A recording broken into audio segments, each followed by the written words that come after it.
Salut à tous, TexFPV ici pour une nouvelle vidéo. Aujourd'hui on va s'occuper de la configuration de la Matek F405 AIO. Donc ce qu'on va tout de suite faire, on va se rendre dans le firmware Flasher, on va choisir la carte qui va bien, donc la Matek F405, la version, donc on va prendre la 3.2 de Betaflight. On n'aura pas besoin cette fois-ci de cocher la case Show and Stable Releases parce que la 3.2 est maintenant en release stable. On va loader le firmware en local. Donc ceci va nous afficher les différents release notes, ça veut dire les différents derniers changements. Et ensuite, on va faire flash firmware.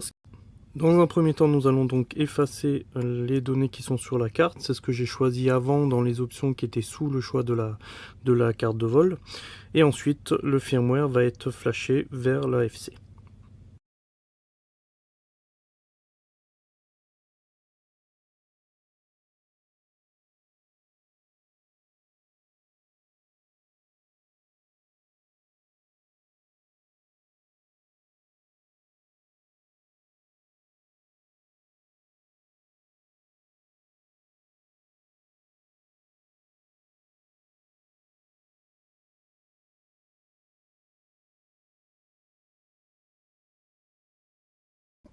Alors une fois que le firmware est transféré, on a un successful, on va pouvoir se connecter en cliquant en haut à droite sur le bouton Connect.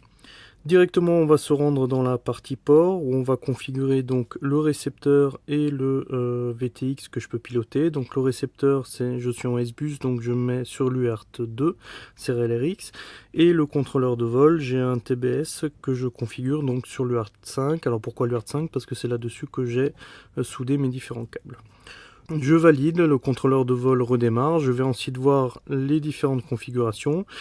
Donc je mets bien S-Bus dans le Serial Receiver, je revérifie, je sauve encore une fois.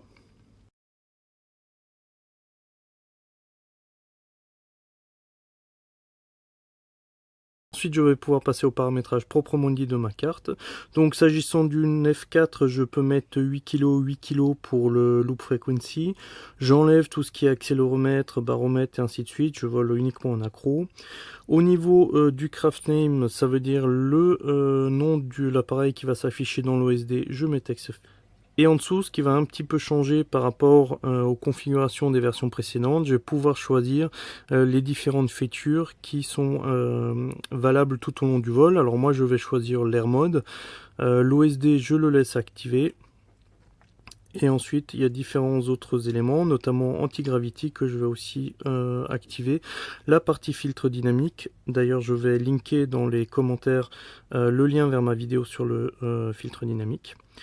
Au niveau de la configuration des beepers, donc ça évite de s'embêter quand on programme sa carte. Ce que moi je fais, je désactive systématiquement la partie USB. Ça veut dire que quand votre FC est connecté à l'USB, le beeper ne fait plus aucun bruit. Mes ESC supportent le D-Shot 600, donc je passe en D-Shot 600.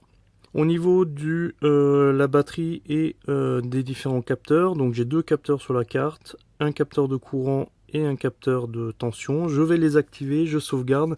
C'est ça ensuite qui va me permettre d'avoir les champs supplémentaires. Ces champs, je vais donc les configurer. Si j'ai une batterie connectée, je vais voir directement sa tension. Et ensuite, je passe bien en 165. Le scale de mon capteur de courant, c'est indiqué sur la documentation Matek. Et encore une fois, je vais mettre le lien dans la partie commentaire de cette vidéo. Je bascule sur la partie récepteur. Alors là, on remarque de suite que par rapport à ma télécommande, donc moi je suis en mode 2, c'est pas du tout logique. Donc je vais passer dans le mappage de mes différents canaux en TAER. Donc mon throttle est en premier, ce qui est logique pour un mode 2. Et de suite, mon image, mon preview du drone en bas à droite s'arrête. Je fais un essai sur throttle, c'est bien le throttle qui bouge. Je peux ensuite tester mes différents canaux, donc mon yaw, mon roll et mon pitch. Je remarque de suite que mes canaux sont trop étendus. Betaflight, il attend en fait des valeurs comprises entre 1000 et 2000. Donc moi je suis beaucoup plus bas que 1000 et je vais au-delà des 2000. Donc ces aimants-là, il faut les régler sur la télécommande. Il y a plein de vidéos qui existent, je vais probablement faire une vidéo là aussi. Une fois que c'est terminé, on réessaye, on met tous les sticks en bas à gauche, et ensuite tous les sticks en haut à droite, et on voit bien que nos sticks min sont à 1000, et nos sticks max, les valeurs sont à 2000. Un autre élément, c'est ce qu'on appelle la zone morte au niveau du manche des gaz. Donc ça veut dire que je suis déjà obligé de lever fortement le manche des gaz avant de commencer à avoir une réaction de la part du drone. Ça permet d'avoir une configuration standard sur le Betaflight, donc même pour les gens qui règlent mal leur stick. Donc on vient de le faire, on vient de régler précisément 2000 à 2000. Alors ce qu'on peut faire, c'est on peut aller dans l'interface de commande, on fait un get min, donc ça va m'afficher toutes les valeurs qui ont min, et moi ce que je cherche c'est le min check. Et on constate bien qu'il est à 1050, donc je vais commencer à avoir une réaction au-dessus de 1050. Donc ce que moi je vais faire, c'est je vais le passer à 1010, ça me laissera quand même une marge pour armer. Donc je vais faire un set min check à 1010, je vais taper save, ce qui permettra de valider et de rebooter. Je bascule ensuite dans les différents modes. Donc moi je veux un seul mode, c'est l'armement que je mets sur l'auxiliaire 1. Je le mets au maximum, je teste, il passe bien en jaune. Donc c'est tout bon et je sauvegarde. Les autres modes qui sont liés à la 3.2, notamment le Turtle Mode, on en reparlera plus tard. Au niveau du file safe, c'est important de le vérifier à chaque fois. Donc moi je vois bien que mon auxiliaire 1 est sur ARM. Ça c'est peut-être un petit peu exagéré, mais je le fais systématiquement. Je le passe en 7 à 1000. Donc quoi qu'il arrive, il me rebascule ce switch là à 1000. Ensuite je vérifie bien que l'autre état est à drop, ce qui est bon. On va passer sur l'OSD, donc on remarquera que cette fois-ci il y a énormément de choses au niveau de l'OSD. Donc pour faciliter l'affichage, j'enlève le logo. Au niveau du format vidéo, on a le choix auto. Moi j'ai l'habitude de mettre NTSC, tous mes éléments sont NTSC. C'est plus simple de le valider plutôt que de laisser la carte choisir. Ensuite j'ai mes différentes alarmes, donc je les adapte à la capacité de mes LiPo. Je ne tiens pas compte du RSSI ni de l'altitude, j'ai pas de GPS ni de baromètre. Et ensuite un élément important, c'est les stats post-flight, donc les stats après vol, où on va retrouver notamment un élément important qui est black box. Et en fait ça va nous donner le black box log number, donc ça va nous donner le numéro du log black box, ce qui évitera à l'avenir de le chercher. À gauche, donc tous les éléments sont cochés. Donc ce qu'on va faire, on va les enlever. Main bad voltage qui correspond à la tension de la batterie, je l'enlève. Je vais rajouter ensuite un autre. Les crosshairs, j'aime bien. J'enlève l'horizon artificiel.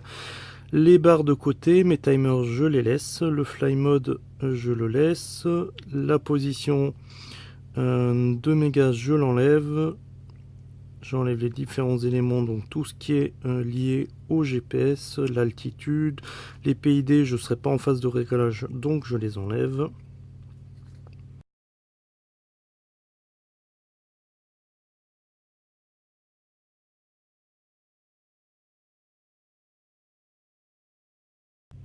Les warnings, je vais les laisser. La partie debug, j'enlève. Idem pour tout ce qui est pitch, roll et compagnie. Le main batterie usage, j'enlève. Le fait qu'il soit armé ou pas armé, je vais le laisser. La direction de là où je suis, j'ai pas de GPS, donc je le supprime aussi. Le vario, le compas, les températures et les RPM de mes ESC, c'est des éléments qui ne remontent pas, donc je vais les enlever. Des éléments assez simples qui me restent au niveau de mon écran d'OSD. Je vais enlever le pied de roll aussi. Donc ce que je vais faire, je vais tout sauvegarder une première fois, et ensuite pour éviter de tout le temps remettre à la main les éléments aux différents endroits, moi ce que j'ai fait, j'ai des sauvegardes de mes fichiers de configuration. Donc ce que je vais faire, je vais reprendre dans ma sauvegarde tout ce qui est avec OSD. Donc je vais faire un copier-coller de tous ces éléments là, on le voit bien, hein, c'est DIRPOS. Et ensuite ces éléments, je vais aller dans l'interface en ligne de commande, je vais faire un coller, entrée, il va tous les prendre en compte et automatiquement il va tout me reconfigurer. Je sauvegarde et pour vérifier que tout est bien pris en compte, je me reconnecte, je retourne dans la partie OSD et je vérifie que tout est bon.